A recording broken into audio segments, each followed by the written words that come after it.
귀한 찬양 늘 감사를 드립니다. 우리 옆에 계신 분들하고요, 우리 한번 인사를 나누겠습니다. 방실방실 웃는 얼굴로 귀한 자리에 참 잘 오셨습니다. 우리 이렇게 한번 인사 나누겠습니다. 귀한 자리에 참 잘 오셨습니다.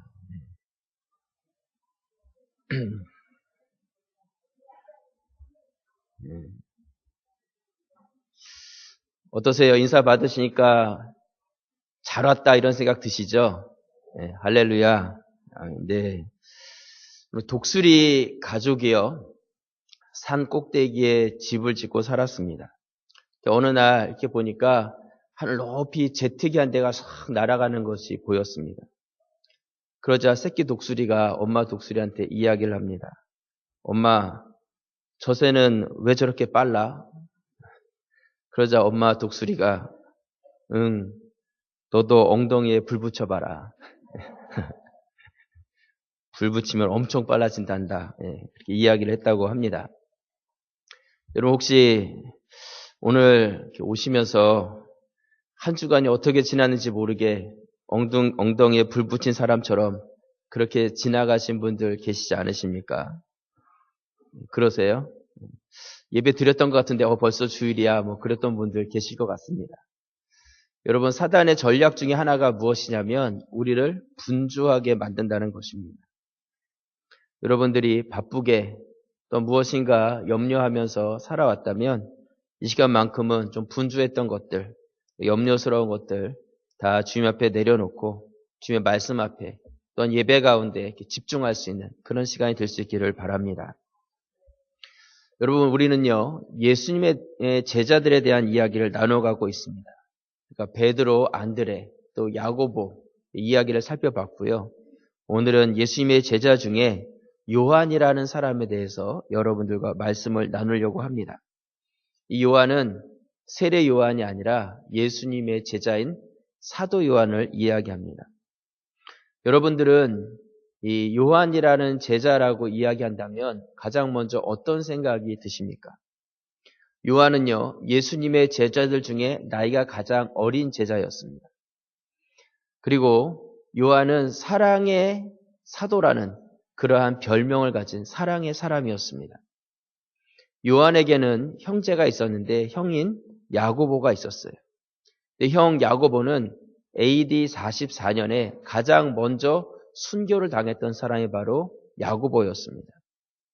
그런데 동생 이 요한은 AD 98년경에 죽었는데 거의 90세가 되었을 때까지 유일하게 순교를 당하지 않고 죽은 제자가 바로 요한이란 제자였습니다.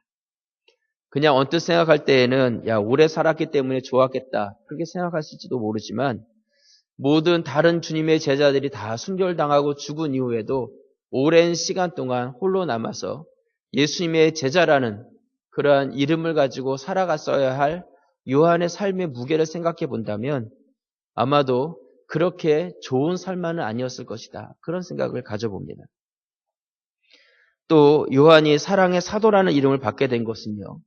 그는 늘 같은 말을 반복했기 때문이었어요. 어떤 말을 반복했냐면 서로 사랑하라. 이 서로 사랑하라는 말을 반복했다는 것이죠. 여러분 서로 사랑하시기 바랍니다. 여러분 서로 사랑하시기 바랍니다. 여러분 서로 사랑하시기 바랍니다. 전승에 의하면 이 요한이 밤모섬에 유배되어 있을 때에 사람들을 모아놓고 말씀을 가르쳤다고 합니다. 노년에 기력이 쇠해서 소리도 잘 나오지 않을 때에 의자를 의지하고 거기에 앉아서 모여 앉은 사람들에게 말씀을 들려준 것이죠. 작은 목소리로 사랑하는 자들아, 우리가 서로 사랑하자. 우리가 서로 사랑하지 않으면 우리가 하나님을 알지 못하고 우리가 주님의 참 제자가 되지 못한다. 그러면서 우리가 서로 사랑해야 된다고 외쳤다는 것이죠. 그런데 그렇게 겨우겨우 말하는 그 목소리 앞에 듣는 사람들의 마음이 녹아내리고 그 말씀 앞에서 대굴대굴 구르면서 서로 사랑하지 못한 것에 대해서 사람들 안에 회개의 역사들이 일어났다는 것입니다. 그냥 요한이 이론을 가르친 것이 아니라 오랜 시간 자신의 삶으로 살아오면서 증명되어진 그 사랑의 말씀을 전할 때에 그 말씀의 진정성 앞에서 사람들 앞에 회개가 또한 그들 안에 변화가 일어나게 되었다는 것이죠. 여러분이 앞에 서 있는 이 목회자가 단지 지식을 전하는 그러한 목회자가 아니라 살아있는 생명의 말씀을 전하는 목회자가 될 수 있도록 늘 기도해 주시기를 부탁을 드립니다. 여러분 이처럼 요한은요 사랑의 사도였습니다. 그런데 우리가 알아야 될 사실이 무엇이냐면 요한은 처음부터 그렇게 사랑의 사도는 아니었다는 것입니다. 예수님께서 제자들을 부르실 때 야, 너 정말 사랑이 많구나. 너 같은 애가 정말 필요했는데 어서 와라. 내 제자가 되라. 그러면서 요한을 부르신 것이 아니었다는 것이죠. 처음 요한이 예수님께로부터 선택돼서 제자로 부르심을 받을 때에는 오히려 사랑하고는 거리가 멀었던 사람이 바로 요한이었어요. 제가 지난번에 야고보에 대한 이야기를 하면서 야고보는 어떤 사람이라고 말씀을 드렸습니까? 야고보는 열정의 사람이었다. 그래서 예수님께서는 야고보를 보시면서 너는 열정이 너무 지나쳐가지고 우레와 같이 천둥번개 같은 그런 놈이구나 이렇게 별명을 지어주셨다 말씀을 했습니다. 그런데 이 야고보에게 있어서는 또 하나의 형제, 아버지는 세베대였고 형제가 있었는데 바로 그 형제가 오늘 살펴보는 요한이라는 것이죠. 이 요한도 형 야고보와 동일하게 그렇게 주님으로부터 취급을 받았던 사람이었어요. 형처럼 열정 있고 혈기가 있고 거친 사람이었다는 것이죠. 이 우레의 아들이라는 별명을 받은 것은 형 야고보만 받은 것이 아니라 요한도 같은 별명을 받았다는 것입니다. 마가복음 3장 17절 말씀에 보시면요. 또 세베대의 아들 야고보와 야고보의 형제 누구요? 요한이니 이 둘에게는 보아너게 곧 우레의 아들이란 이름을 더하셨으며 이렇게 말씀하고 있습니다. 곧 야고보와 요한은 천둥 번개처럼 그렇게 다혈질적인 사람이라고 예수님께서는 그들에게 보아너게 우레의 아들이라는 별명을 지어주셨다는 것입니다. 형이 그랬기 때문에 동생도 덤탱이 써가지고 그렇게 불림을 받은 것은 아닌가? 그렇지가 않아요. 누가복음 9장 53절 말씀에 보시면요. 예수께서 예루살렘을 향하여 가시기 때문에 그들이 받아들이지 아니하는지라. 제자 야고보와 요한이 이를 보고 이르되 주여 우리가 불을 명하여 하늘로부터 내려 저들을 멸하려 하기를 원하시나이까. 예수님께서 사마리아로 가는 중이었어요. 근데 가는 중간에 예루살렘으로 가는 중이었는데 가는 중간에 사마리아에 있는 한 성에 머물게 되셨습니다. 그래서 예수님께서는 제자들을 먼저 보내서 머물 곳을 예비하게 하시죠. 근데 사마리아 성 사람들이 예수님 일행을 맞아들이지 않습니다. 예수님과 예수님의 일행은 우리 마을에 들어올 수 없습니다.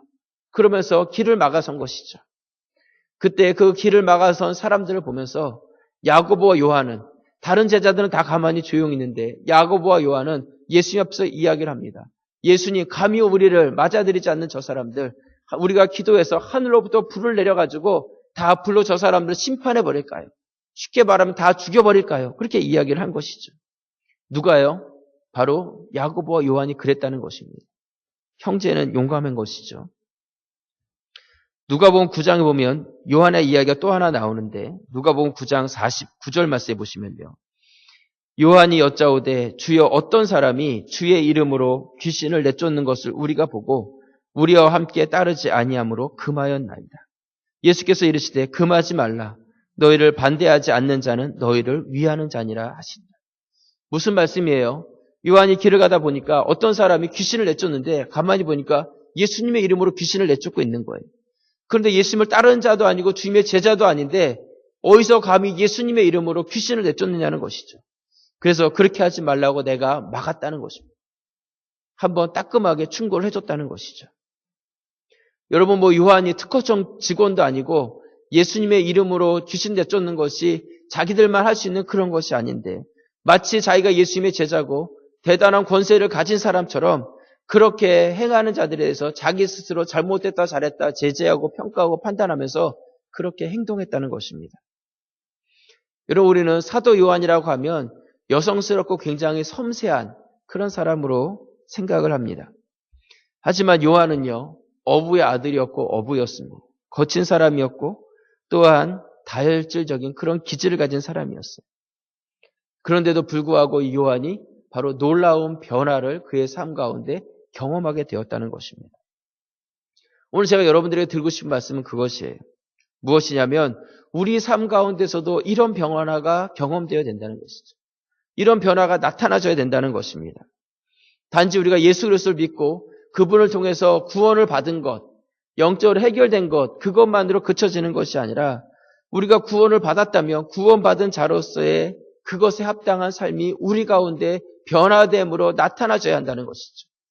요한이 과거에는 혈기왕성한 그런 사람이었지만 후에 사랑의 사도로 그가 변화되어 갔던 것처럼 우리의 삶 가운데서도 과거에 있었던 그런 모습에서 예수 그리스도를 믿고 변화가 되었다면 변화된 사람으로서의 그러한 인격적인 그런 모습들이 나타나줘야 한다는 것입니다. 여러분, 현재 기독교가요, 천주교나 불교보다 못하게 여겨지고 있습니다. 종교가 없는 사람들한테 설문조사를 했습니다. 앞으로 만약에 종교를 갖는다면 어떤 종교를 갖고 싶습니까? 사람들이 가장 먼저 선택한 것이 천주교였어요. 그 다음이 불교였고 그 다음이 기독교였다는 것이죠. 또 사람들 중에 이 종교에 대한 신뢰도를 물어봤어요. 당신 주위에 기독교인도 있고 천주교인도 있고 불교인들도 있는데 당신은 어떤 사람을 더 신뢰하십니까? 이렇게 물어봤을 때 그 신뢰도에서 천주교가 29.2%, 신뢰할 만하다. 불교는 28%, 천주교랑 불교가 1% 조금 넘게 차이가 납니다. 근데 기독교가 얼마냐면 21.3%. 뚝 떨어지죠. 저는 이 설문조사의 내용들을 이렇게 살펴보면서요. 이것은 기독교가 천주교나 불교보다 어떤 교리적으로 더 문제가 있기 때문에 이런 결과가 나왔다 생각하지 않습니다. 사람들이 왜 불교나 천주교를 더 선호하고 신뢰한다고 생각을 하십니까? 이건 교리의 문제가 아니라는 것이죠. 교리가 더 뛰어나고 탁월해서 사람들이 그것을 쫓아가고 더 그것에 대해서 선호하는 것이 아니라 더 신뢰하는 것이 아니라 이것은 우리의 실질적인 삶의 문제라는 거예요. 그리스도인이라는 정체성을 가진 우리들, 바로 이 자리에 앉아서 예배드리고 있는 우리 그리스도인들이 이 땅 가운데서 살아가고 있는 그 삶의 모습들이 천주교인이나 불교인들보다도 더 형편없고 더 존경스러워 보이지 않기 때문에 그들보다 더 못하기 때문에 이런 결과가 나왔다는 것이죠. 곧 우리는 이 모습에 대해서 책임감을 가질 수 있어야 돼요. 우리 기독교가 잘못됐다는 것이 아니라 믿는 자들의 삶의 모습들이 세상의 다른 종교의 모습과 비교했을 때 더 못했다는 것입니다. 이번 8월에 교황이 한국을 방문합니다. 염려스러운 것은 무엇이냐면요. 교황이 한국을 이렇게 방문할 때 천주교 신자들이 많이 늘어날 것에 대해서 염려가 돼요. 현재 지금까지 교황이 방문했던 나라들은 교황이 방문할 때 천주교 신자들이 굉장히 많이 늘어났다고 합니다. 성도들 중에 천주교를 개종하는 사람들도 많이 일어날 수 있다는 것이죠. 여러분, 우리가 그리스도인으로서 책임감 있는 그런 인격적인 삶의 변화들이 필요합니다. 세상 가운데 우리 믿는 자들의 모습이 그들 가운데 도전이 되고 영향력이 되는 그런 모습들이 필요하다는 것이죠. 오늘 제가 드리고 싶은 말씀은요. 다혈질적이고 거칠었던 요한이 사랑의 사도로 변화될 수 있었던 것처럼 우리에게도 그런 변화가 일어나야 한다는 것입니다. 그런 변화를 여러분들이 소망해야 한다는 것이죠. 오늘 요한의 그 긴 인생 가운데서 그가 변화되어 갔던 그 모습을 우리가 살펴보면서 나에게 남아있는 인생들 가운데 내가 어떻게 살아가야 될 것인가? 내가 어떤 변화를 꿈꾸면서 나아가야 될 것인가? 한번 나의 삶의 방향성을 여러분들이 잡을 수 있는 그런 시간이 될 수 있기를 주님의 이름으로 부탁을 드립니다. 그래서 오늘 말씀의 제목을요. 사랑과 진리의 사람 요한이다. 이렇게 정해보았습니다. 먼저 첫 번째로요. 요한이 변화될 수 있었던 것은 요한은 바로 진리의 사람이었기 때문에 요한은 변화될 수 있었습니다. 오늘 요한2서 1장 1절에 보시면 요한은 각 절마다 진리라는 단어를 반복하고 있어요. 장로인 나는 택하심을 받은 부녀와 그의 자녀들에게 편지하노니 내가 참으로 사랑하는 자요 나뿐 아니라 진리를 아는 모든 자도 그리하는 것은 우리 안에 거하여 영원히 우리와 함께할 진리로 말미암음이로다. 3절 우리 같이 한번 읽겠습니다. 은혜와 긍휼과 평강이 하나님 아버지와 아버지 아들 예수 그리스도께로부터 진리와 사랑 가운데서 우리와 함께 있으리라. 요한은 이 말씀 속에서 진리라는 단어를 계속 반복하고 있어요. 반복하고 있다는 것은 강조하고 있다는 것입니다. 여러분, 요한은요, 진리의 사람이었어요. 진리의 사람이라는 것은 이 진리에 대한 열정을 가지고 있었다는 것입니다. 그래서 요한복음이나 어떤 요한 1, 2, 3서나 요한이 쓴 이러한 글을 읽어보면 요한은 어떤 애매모호하게 그렇게 글을 쓰지 않고 분명하고 확실하고 명쾌하게 글을 쓰고 있는 것을 볼 수가 있습니다. 그럴 것입니다. 그럴 것 같습니다. 요한은 그렇게 기록하지 않았다는 것이죠. 요한의 글들을 보면 진리를 알지니 진리가 너희를 자유케 하리라. 하나님은 영이시니 예배하는 자가 영과 진리로 예배할지니라. 내가 곧 생명의 떡이다. 나를 믿으면 영원히 죽지 않는다. 요한은 어떤 빛과 어둠에 대해서, 생명과 죽음에 대해서, 하나님과 사탄에 대해서, 그가 깨달은 모든 말씀들에 대해서 그 진리에 대해서 분명한 어투로 말씀 가운데서 기록하면서 우리에게 선포하듯이 외치고 있다는 것이죠. 애매모호하게 말씀하고 있지 않다는 거예요. 그렇기 때문에 우리가 요한복음이나 이런 말씀들을 읽어보시면 읽을 때마다 확신이 생기고 담대함이 생겨요. 바로 요한은 그 진리, 자기가 깨달은 말씀에 대해서 분명하게 그렇게 말씀하고 있기 때문이라는 것이죠. 여러분, 일본의 기독교 역사가 얼마나 되는지 아십니까? 일본의 기독교가 처음 들어간 시기가 1549년이에요. 그러니까 지금으로부터 465년 전에 일본의 기독교가 들어갔다는 것이죠. 생각보다 정말 오래되지 않았습니까? 당시에 예수의 선교사인 프란시스 하비에르라는 사람이 처음 기독교를 일본에 가지고 들어갔다고 합니다. 근데 당시에 하비에르라는 사람이 일본에 들어가서 복음을 전하는데 많은 사람들이 변화를 받았어요.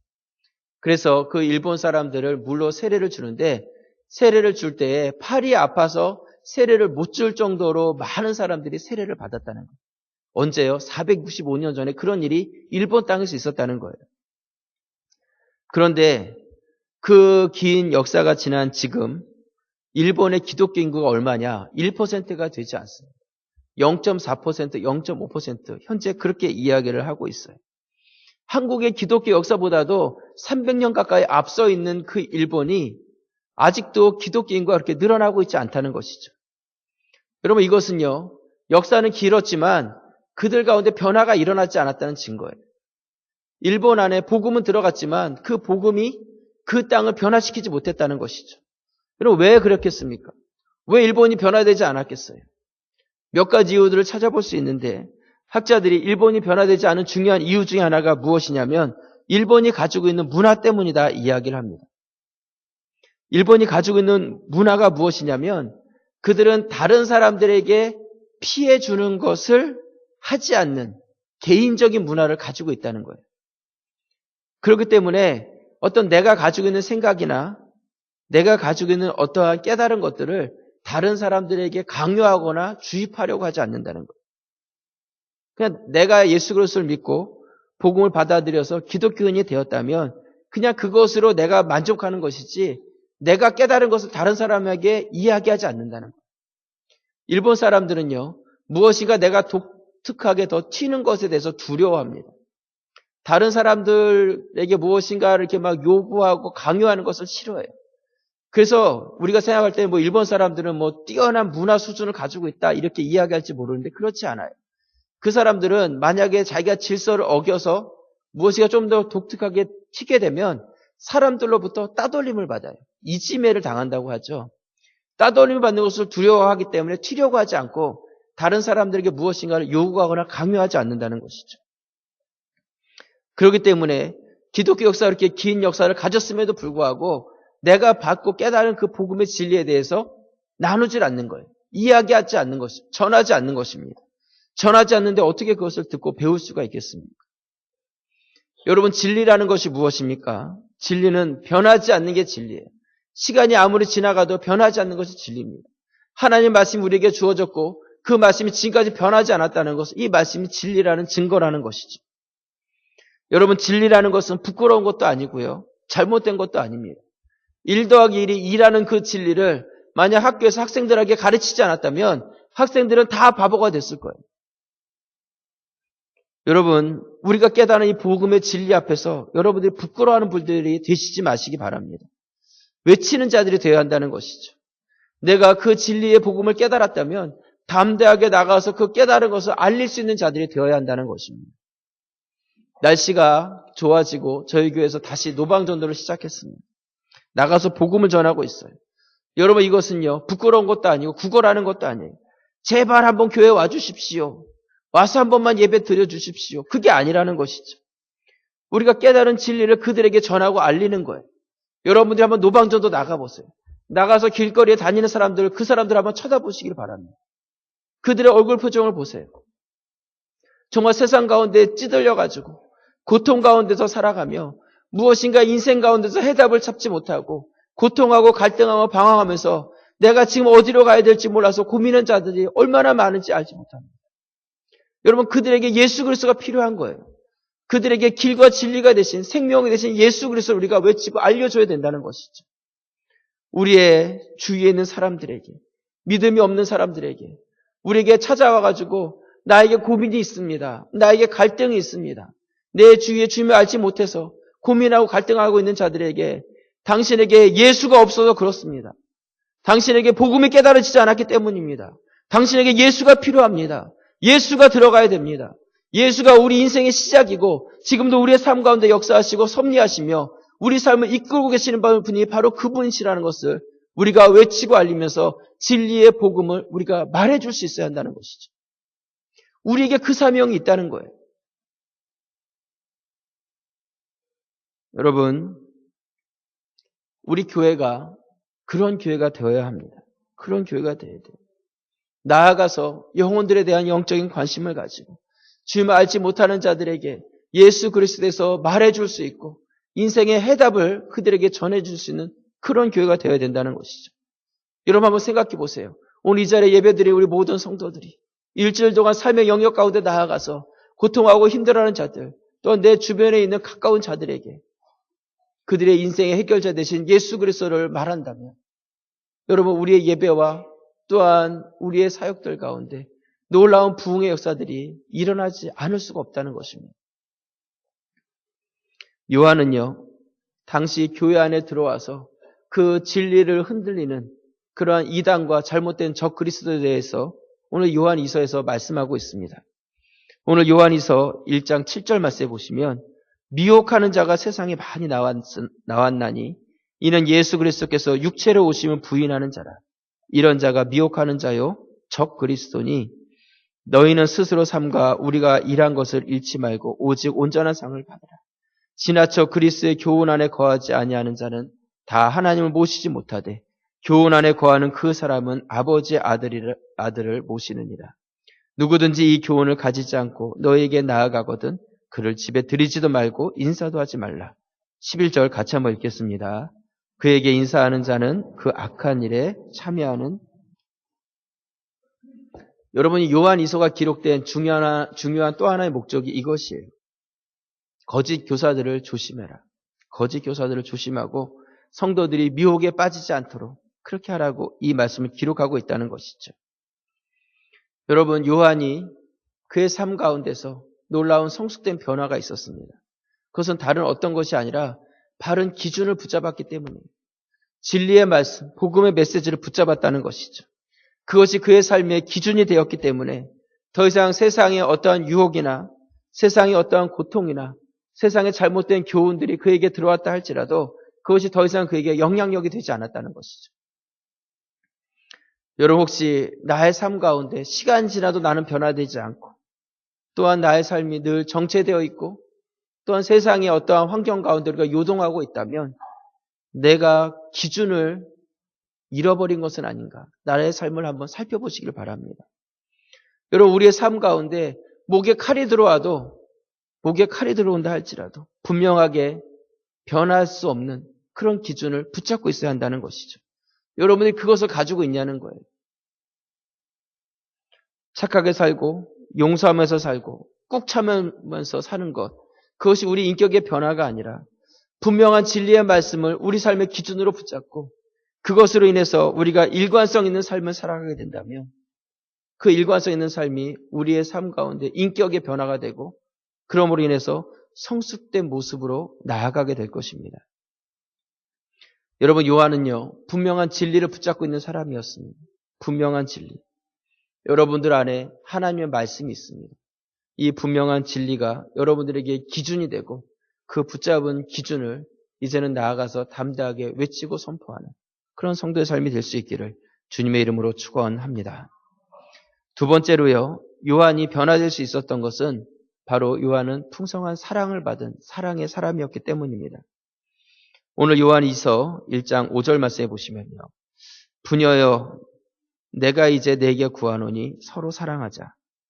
이는 새 계명같이 내게 쓰는 것이 아니요 처음부터 우리가 가진 것이라. 6절 같이 한번 보겠습니다. 또 사랑은 이것이니 우리가 그 계명을 따라 행하는 것이요 계명은 이것이니 너희가 처음부터 들은 바와 같이 그 가운데서 행하라 하심이라. 여러분 요한은 모간하고 혈기 있는 사람이었어요. 하지만 그에게 그렇게 그 안에 있는 상처들도 다 품을 만큼 그러한 큰 사랑을 주님께서는 그에게 베풀어 주셨다는 것이죠. 사랑도 받아본 사람이 사랑을 할 수 있다고 그렇게 말하듯이 요한은 그가 그 큰 사랑을 받았기 때문에 이제는 그 받은 사랑을 가지고 다른 사람을 사랑할 수 있는 사랑의 사도로 그가 변화가 될 수 있었습니다. 요한일서 1장 1절에 보시면요. 이렇게 말씀하고 있습니다. 태초부터 있는 생명의 말씀에 관하여는 우리가 들은 바요, 눈으로 본 바요, 자세히 보고 우리 손으로 만진 바라. 여러분 이 요한일서를 기록한 이 요한의 마음을 한번 생각해 보시기 바랍니다. 정말 감동이지 않겠습니까? 태초부터 있었던 생명의 말씀, 누구를 이야기하는 거예요? 예수 그리스도를 이야기하는 것입니다. 태초부터 예수 그리스도께서 계셨고 그 말씀 되신 예수 그리스도께서 육신을 입고 이 땅에 오셔서 성육신 하셔서 우리 가운데 함께 거해 주셨다는 것이죠. 그 주님에 대해서 우리가 귀로 들었고 눈으로 직접 그분을 보았고 내 손으로 그를 직접 만져보았다. 그렇게 말씀하고 있습니다. 그가 혈기 있는 그 젊은 시절에 예수님을 만나서 그분을 따르는 제자가 되었는데 이제는 나이가 많아서 90세가 가까운 때가 되었을 때 그가 5, 60년이 지난 그 후에도 예수님에 대한 그 사랑과 그 과거의 그 모습과 그분으로부터 받았던 그 놀라운 은혜와 사랑들을 잊지 않고 기억하고 있다는 것이죠. 그래서 다시 한번 그 사랑을 내가 느껴보고 싶고 그 품에 다시 한번 안겨보고 싶고 이 손으로 그 주님을 다시 한번 만져보고 싶은 그런 애틋한 사랑을 요한이 가지고 있었다는 것입니다. 요한은 나이가 들었지만 그럼에도 불구하고 오히려 더 주님에 대한 사랑이 더 커져가 있는 것을 우리가 말씀을 통해서 느낄 수가 있습니다. 여러분, 요한은 이처럼 풍성한 사랑을 받았기 때문에 그 받은 사랑으로 인해서 그의 돌같은 마음이 녹아져 내렸고 이제는 다른 사람을 사랑할 수 있는 자로 사랑의 사도로 그가 변화될 수 있었다는 것입니다. 여러분, 마라톤이라는 영화 보셨습니까? 이 영화는요, KBS에 보면 인간 극장이라는 그런 프로그램이 있는데 그 프로그램에 지적 장애를 앓고 있는 배형진이라는 청년과 그 어머니의 이야기를 배경으로 해가지고 이 영화가 나왔습니다. 사진을 좀 보여주시면요. 네, 아마 사진을 보면 이 영화 알 것 같아요. 2005년도에 나와서 벌써 9년이나 된 영화인데요. 이 남자 주인공이 조승우라는 그러한 영화 배우입니다. 여기서 이 조승우라는 이 영화 배우가 5살의 지능을 가진 20살의 윤초원이라는 그러한 역할을 맡았습니다. 근데 이 20살의 초원이는요, 다른 능력들은 이렇게 떨어지지만 달리기를 아주 잘하는 그런 능력을 가지고 있었어요. 근데 그 가능성을 본 엄마가 초원이에게 마라톤을 가르치기 시작합니다. 무엇인가 자신감을 주고 싶었던 것이죠. 그래서 끊임없이 그 아들을 격려하고 신뢰하고 믿어주면서 그 아들에게 마라톤을 가르쳐요. 근데 이 영화에 보면 그러한 대사가 나옵니다. 엄마가 이야기를 해요. 초원이 다리는 이렇게 이야기하면 이 초원이가 뭐라고 대답을 해요? 100만 불짜리 다리. 100만 불짜리 다리라는 거예요. 가장 연약해 보이고 또한 가장 부족해 보이는 아들이었지만 가장 가치 있는 자라고 믿고 신뢰하면서 끊임없이 사랑해 주는 것이죠. 그 아들을 그렇게 사랑해 주었을 때 처음에는 가능성 없어 보였던 불가능해 보였던 그 도전이 이 마라톤 전 구간을 3시간 안에 들어오는 것, 그게 서브3라고 하는데 서브3를 달성하게 되는 그런 감동적인 이야기로 이 영화가 마감을 합니다. 여러분, 사랑은요, 사람을 변화시킵니다. 거칠었던 요한이 변화될 수 있었던 것은 그가 바로 풍성한 사랑을 경험했기 때문에 그가 변화될 수 있었다는 거예요. 여러분, 우리도 우리의 자녀들, 또 우리와 함께하는 사람들, 변화되지 않는 사람들 많이 사랑해 주시기를 바랍니다. 예수님께서 선택하셨던 제자들을 보면요, 그들이 인격적으로 완벽했던 사람들이 아니었어요. 다 뛰어나고 잘난 사람들이 아니었습니다. 그들은 무엇인가 문제가 있고 또한 거친 사람들이었어요. 그런데 그들의 삶 가운데 인격적인 변화들이 일어나기 시작했다는 것이죠. 그것은 예수님께서 그들을 때려서 고친 것도 아니고요. 돈을 줘서 고친 것도 아니에요. 예수님께서 그들을 끊임없이 사랑해 주신 것이죠. 그리고 마지막 결국에는 자기 자신을 죽기까지 그들을 사랑해 주신 거예요. 그들이 예수님의 그 감당할 수 없을 만큼의 풍성한 사랑을 느끼고 경험했기 때문에 그 사랑 앞에서 그들이 변화되어서 이제는 그들도 사랑하고 또 원수까지도 품을 수 있는 자들로 그들이 변화가 되었다는 것입니다. 여러분, 요한이 쓴 요한복음서의 말씀에 보면요, 요한은 자기 자신에 대해서 요한이라는 이름을 사용하지 않습니다. 세례 요한이라는 이름은 나오는데 자기 자신을 요한이라고 쓰지 않아요. 자기 자신의 이름이 나오는 그곳에는 뭐라고 이야기하고 있냐면 예수님의 사랑하는 제자. 자기를 예수님의 사랑하는 제자라고 그렇게 표현해요. 요한복음 13장 23절 말씀에 보시면 예수의 제자 중 하나 곧 그의 사랑하시는 자가 예수의 품에 의지하여 누웠는지라. 자기를 얘기하는 거예요. 요한이 예수님 그 품에 의지해서 그분을 만지고 그분을 의지해서 그 사랑을 받았던 그때 이야기를 회고하면서 기록하고 있는 것이죠. 그런데 요한은 거기에 요한이라는 말을 쓰지 않고 예수님께서 사랑하셨던 제자라고 이야기하고 있습니다. 여러분, 이것은 요한에게 있어서 굉장히 대단한 변화예요. 요한은 영웅심이 있는 사람이었습니다. 자기의 이름이 드러나는 것을 좋아했던 사람이었어요. 예수님, 나중에 예수님이 높은 자리에 올라가신다면 우리 형이 오른편에 간다면 적어도 나는 왼편에. 내가 높은 자리 한 자리 그렇게 해먹고 싶은 사람입니다. 그것이 바로 요한이 가지고 있었던 그의 모습이었다는 것이죠. 야망이 있었던 사람이었어요. 그런데 요한은 이제 변화가 되었습니다. 자신의 이름이 더 이상 드러나지 않는 것, 그게 중요하지 않았어요. 중요한 것은 내 이름이 사람들 앞에 드러나고 드러나지 않는 것이 아니라 내가 예수님의 사랑을 받는 그 사랑의 제자가 되었다는 그 사실이 그에겐 더 소중하고 더 중요했다는 것이죠. 여러분, 행복함과 안정감을 얻는 여인은 어떤 여인이겠습니까? 돈 많이 벌어다 주는 남편을 가진 여인이 그렇겠습니까? 그렇지 않습니다. 나를 사랑하고 있다는 것, 내가 사랑받고 있다는 것, 그것에 대해서 내가 느끼고 있는 그런 여인, 그런 아내가 안정감과 행복함을 얻는 거예요. 이런 아내는요, 집안일을 하면서도 콧노래가 나옵니다. 자신도 모르게 기쁨이 있고요. 삶 가운데 당당함이 있고 또한 그 삶 가운데 자신감이 있습니다. 여러분, 우리가 예수님의 사랑에 대해서 너무 막연하게 생각하지 마시기를 부탁을 드립니다. 그 사랑이 너무 멀리 있는 사랑도 아니고요. 2000년 전에 오래전에 있었던 과거의 그런 사랑이 아니라는 것이죠.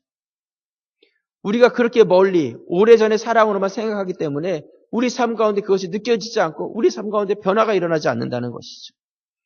여러분, 그 사랑은요, 지금도 나의 현실의 삶 가운데서 지금도 나를 사랑하고 계시고 우리 안에 역사하고 계신 그 사랑이라는 것입니다. 우리가 그 사랑을 기억하고 그 사랑 가운데 감격함을 가지고 살아갈 때 우리 삶 가운데 기쁨과 평안함과 담대함이 나타나게 되어진다는 것이죠. 우리가 대신방을 시작해서 대신방을 하고 있습니다. 각 가정들을 이렇게 돌아보고 있는데요. 각 가정에 가서 우리 성도님들과 대화를 나눠보면 그런 분들이 계세요. 목사님, 하나님의 사랑이 너무 감사합니다. 너무 감사해요. 하나님께서 이런 일을 해주셨어요. 하나님 이런 일을 해주셨어요. 그런 간증들을 하시는 분들이 계세요. 근데 그분들의 얼굴을 이렇게 보면 얼굴빛이 건강하고 아주 그 삶 가운데 여유가 있어 보입니다. 물론 그분들에게 기도 제목이 없진 않아요. 다 기도 제목 없는 분들 없으십니다. 다 기도 제목들이 가지고 있음에도 불구하고 중요한 것은 무엇이냐면 내가 주님의 사랑을 받고 있다는 것, 내가 주님의 그 은혜를 공급받고 있다는 것, 그것이 그들의 삶 가운데서 자신감이 되고 기쁨이 된다는 것이죠. 여러분, 우리 주님의 사랑은요, 이랬다 저랬다는 사랑이 아닙니다. 줬다 뺏었다는 사랑도 아니에요. 우리가 그 주님의 사랑에 확신을 가지시기를 바랍니다. 그리고 그 사랑으로 인해서 우리 삶 가운데서 놀라운 은혜와 또한 삶의 변화가 일어날 수 있기를 주님의 이름으로 부탁을 드립니다. 말씀의 결론을 내립니다. 오늘은 앤디 앤드루스라는 분의 글을 여러분들에게 읽어드리고 말씀을 마치려고 합니다. 오늘 나는 행복한 사람이 될 것을 선택하겠다. 나를 만나는 사람마다 웃으며 맞이하겠다. 내 미소는 나의 명함이다. 나의 미소는 강력한 유대관계를 맺고 서먹한 얼음을 깨뜨리고 폭풍우를 잠재우는 힘을 가지고 있다. 나는 늘 제일 먼저 미소 짓는 사람이 되겠다. 어떤 현자는 말했다. 나는 행복하기 때문에 노래 부르는 것이 아니라 노래 부를 수 있기 때문에 행복하다. 내가 미소 짓기를 선택할 때 나는 내 감정의 주인이 된다. 낙담, 절망, 좌절, 공포, 내 미소 앞에 다 사라져버린다. 오늘 나는 행복한 사람이 될 것을 선택하겠다. 나는 감사하는 마음의 소유자다. 감사하는 마음은 절망의 구름을 순식간에 없애버린다. 나는 남과 비교하지 않겠다. 나는 지금 이 순간 행복한 사람이다. 이런 감사하는 마음에는 절망의 씨앗이 들어설 자리가 없다. 하나님은 나에게 많은 선물을 주셨다. 나는 이 선물을 늘 고마운 마음으로 기억하겠다. 나는 내 시력, 내 청력, 내 호흡, 이 모든 것을 감사하게 받아들인다. 만약 내 인생에서 이것 이상의 축복이 찾아든다면 나는 그 풍성함의 기적에 깊은 감사를 드릴 것이다. 나는 매일 웃음으로 맞이할 것이다. 나는 감사하는 마음의 소유자다. 오늘 나는 행복한 사람이 될 것을 선택하겠다. 여러분, 이 글이 여러분 삶 가운데 도전이 되지 않으십니까? 예배를 마치면 엉덩이에 다시 불을 붙이고 바쁘게 세상으로 나아가는 그런 성도들이 아니라 조금 마음의 여유를 가지시고 식사도 하시고 수모임도 참석하시고 여러분들이 성도의 교제 안에서 진리와 사랑을 나누고 그러므로 인해서 나의 삶 가운데 인격적인 변화를 경험해 가실 수 있기를 부탁을 드립니다. 진리와 사랑으로 여러분의 삶이 다른 사람들이 볼 때 믿는 자의 삶, 부러워할 만한 삶이고 도전이 되고 영향력이 되는 그런 삶이 되어서 내가 변화됨으로 인하여서 주님의 영광이 드러나는 그런 성도의 삶이 되실 수 있기를 주님의 이름으로 축원합니다. 기도드리겠습니다.